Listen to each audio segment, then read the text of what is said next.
Les matins de France Culture, Guillaume Erner. Les enjeux internationaux. La rumeur courait depuis plusieurs semaines au sujet du Premier ministre israélien. Hier, le rideau s'est levé. Karim Khan, le procureur de la Cour pénale internationale, a bel et bien demandé un mandat d'arrêt contre Benjamin Netanyahou. Il a formulé une demande similaire pour plusieurs dirigeants du Hamas pour des crimes de guerre et des crimes contre l'humanité présumés commis dans la bande de Gaza. Quelles sont les conséquences concrètes de ces demandes de mandat d'arrêt ?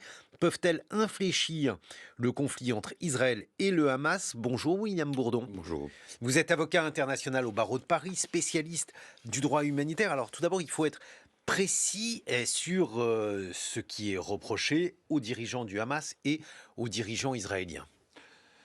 Oui, en l'état, ce qu'on sait, parce que le sous-jacent factuel, pour l'instant, n'est pas décrit dans les informations qui sont communiquées, les dirigeants israéliens sont poursuivis pour crimes de guerre et crimes contre l'humanité. Bon, essentiellement la politique de la famine, évidemment la politique de destruction, les homicides intentionnels, et du côté des dirigeants du Hamas, donc un dirigeant politique et deux dirigeants militaires, ils sont également poursuivis pour crimes de guerre et crimes contre l'humanité, c'est-à-dire extermination, prise d'otages qui se poursuit, comme d'ailleurs tous les autres crimes, et les violences sexuelles, c'est important parce qu'elles ont été documentées après le 7 octobre. Et donc, ces mandats d'arrêt, qui sont certainement extrêmement documentés, le procureur Karim Khan est un homme extrêmement rigoureux, il a entre les mains un dossier absolument incandescent, attend maintenant de la Chambre de les ratifier, de les valider. C'est un processus qui, dans le cas de Vladimir Poutine, avait pris un peu moins de 3 semaines. Et on peut penser que, compte tenu d'un certain nombre de circonstances, cette validation va intervenir rapidement. Voilà, donc il n'y a pas de parallélisme entre les dirigeants du Hamas et les dirigeants israéliens. Ils ne sont pas accusés des mêmes choses. Non, ils ne peuvent pas être accusés des mêmes faits parce qu'il ne s'agit pas des mêmes faits. Par contre, les qualifications crimes de guerre et crimes contre l'humanité se retrouvent dans les deux demandes de mandat d'arrêt. C'est des faits qui ne sont pas de même nature, qui sont d'une exceptionnelle gravité, mais qui ne sont pas de même nature. Et puis, évidemment, on peut se poser la question de savoir si il peut y avoir un changement de qualification en cours de route. Oui, il peut y avoir un changement de qualification en cours de route, c'est déjà arrivé. Tout le monde a observé que M. Karim Khan n'a pas visé le crime de génocide. Moi, je pense qu'il a eu raison. Je pense que chaque jour on se rapproche, peut-être qu'on y est déjà, et toute spéculation supplémentaire est un non-sens. Cette qualification, à un moment donné, peut s'imposer, c'est l'enquête qui le dira. Qu'est-ce qui va se passer maintenant pour donc les deux parties et quelles sont les conséquences concrètes de cette procédure, William Bourdon? Alors, le mandat d'arrêt, pour qu'il soit effectif, il faut qu'il soit ratifié par la Chambre, qui est composée de 3 femmes. Cette décision doit intervenir d'ici, à mon avis, quelques semaines. Il y a eu dans l'histoire de la Cour pénale internationale très très peu de demandes de mandat d'arrêt qui a été rejetées par la Cour. Et je répète que dans un dossier comme celui-là, M. Karim Khan a dû faire les choses de façon absolument exemplaire, d'autant plus qu'il avait à sa disposition une intensité, une quantité d'éléments de preuve absolument considérable. Je n'ai pas besoin de vous rappeler lesquels. Et ensuite, les individus, les personnes qui sont visées par ces mandats d'arrêt sont des parias. Il y a 124 pays qui ont ratifié le statut de Rome, le statut de la Cour pénale internationale, et qui sont dans l'obligation, en vertu du statut de Rome et de la Charte des Nations Unies, de coopérer. Il n'y a pas de police internationale. Mais le premier effet pratique, ça va être évidemment d'immobiliser les personnes visées et de leur interdire de voyager, sauf dans des pays amis où ils auront une certitude de ne pas être arrêtés. Alors je ne vais pas vous demander la liste des 124 pays, mais donc cela signifie que si la procédure suit son cours, Benjamin Netanyahou ne pourrait plus venir en France. Absolument. Alors, Poutine a paradé à Téhéran, à Pékin et dans certains pays arabes. Il a des alliés, des pays bienveillants et complaisants dans ce qu'on appelle, avec toute l'hétérogénéité qu'il y a derrière, des pays du Grand Sud, qui est une expression très ambiguë. Quant à Netanyahou, ça va être beaucoup plus compliqué, parce que les pays occidentaux, la porte est fermée, il ne peut plus aller en Europe, l'Europe se déshonorerait en ne coopérant pas avec la Cour. Et puis l'ensemble des autres pays de la planète, n'en parlons pas. Quant aux États-Unis, ils vont être mis là dans un dilemme absolument terrible. Parce que c'est une chose pour Biden d'avoir dit hier que la décision est scandaleuse, ce que je trouve absolument scandaleux, mais il est fidèle à cette politique de sabotage et de crachat sur la Cour pénale internationale de l'administration américaine depuis le début. En tous les cas, ça en fait des parias à l'échelon de l'humanité. Au passage, on peut dire que personne ne peut vraiment penser que ces mandats d'arrêt vont consolider la position de Benjamin Netanyahou. Ça le vulnérabilise, ça le fragilise au minimum dans les choix politiques et militaires qu'il est susceptible de faire. Et si d'aventure, c'est évidemment de la politique fiction, celui-ci venait en France, il faudrait que la France le remette à la Cour pénale internationale. La France aura une obligation impérative de l'arrêter. Comme d'autres pays européens.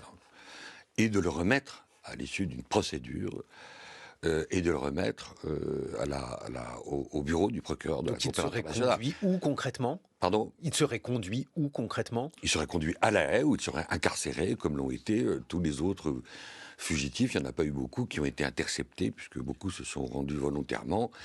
Et puis, il faut ajouter au passage moi qui suis les travaux de la Cour pénale internationale depuis plus de 20 ans, j'étais à New York pour les travaux préparatoires, enfin, bref.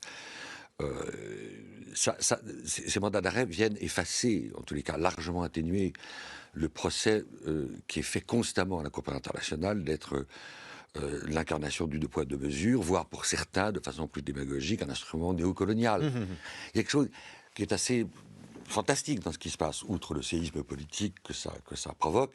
Ça restaure la dimension universelle et la légitimité de la Cour pénale internationale. Bon alors, parmi les commentaires, William Bourdon, on dit que c'est étonnant de lancer ce type de mandat pour des faits qui sont encore en cours. Vladimir Poutine, on avait attendu un certain nombre de mois. Il faut attendre combien de morts pour lancer les mandats d'arrêt ? C'est absurde. Au contraire. Au fronton du statut de la Cour pénale internationale, il y a une affirmation qui rappelle que le droit, l'instrument du droit, parmi ses vertus, parmi ses ambitions, il y a bien entendu celle de réprimer, mais il y a aussi celle de dissuader. Alors, est-ce que ces mandats d'arrêt vont dissuader, ralentir le glaive et l'espèce de fuite en avant dans les crimes terrifiants qui sont commis à Gaza, c'est-à-dire cette espèce de catastrophe, quand même, de massacre dans l'immédiateté sous nos yeux, rien n'est moins sûr.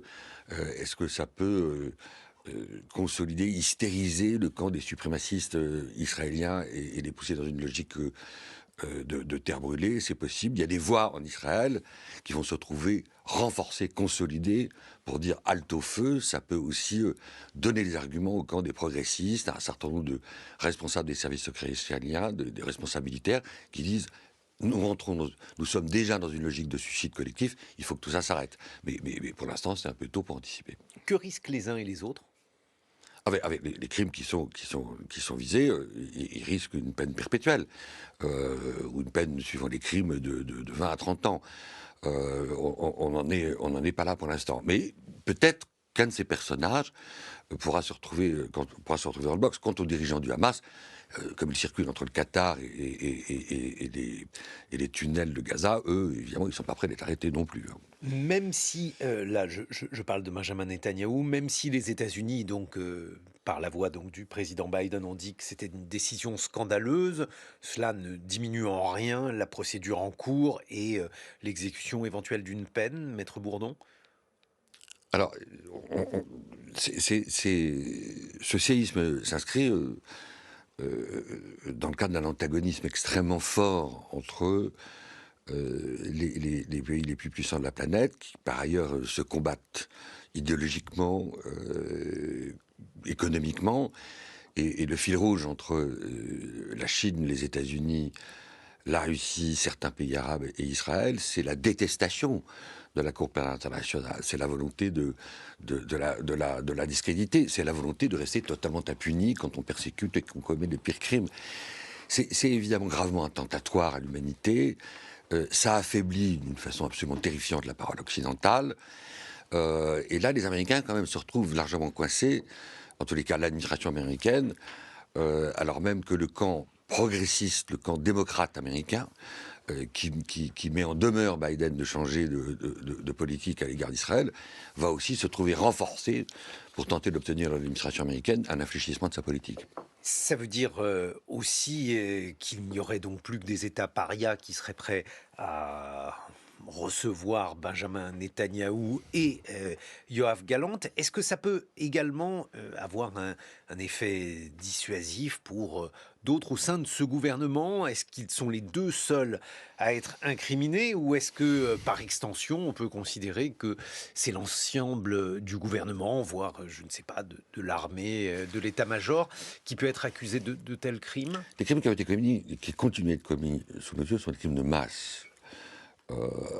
Et leur caractérisation a été d'une certaine façon facilitée par la rhétorique génocidaire.